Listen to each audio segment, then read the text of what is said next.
আমি এই মুহূর্তে দাঁড়িয়ে আছি জাতীয় শহীদ মিনারে। আপনারা জানেন যে বিকাল ৪টায় কিন্তু এনসিপির অর্থাৎ জাতীয় নাগরিক কমিটির একটি সমাবেশ হওয়ার কথা ছিল।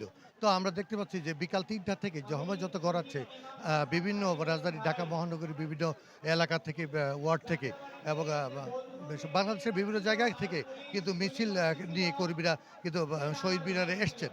আমরা এই মুহূর্তে যদি আপনাদেরকে ঘুরিয়ে দেখাই যে সার্জিস আলম, নাহিদ ইসলাম এবং যে আরও যারা কেন্দ্রীয় নেতারা আছেন তারা কিন্তু এই মুহূর্তে শহীদ মিনারে এসে উপস্থিত হয়েছেন।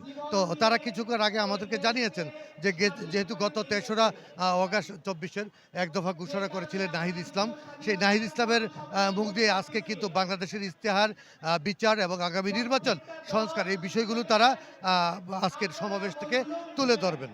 তো আর আমরা আশা করছি যে আর অল্প কিছুক্ষণের মধ্যে তাদের সমাবেশে সেই ইশতেহার পাঠ করা হবে। এই ছিল আজকে আসলে আমার কাছে জাতীয় শহীদ মিনার থেকে সর্বশেষ।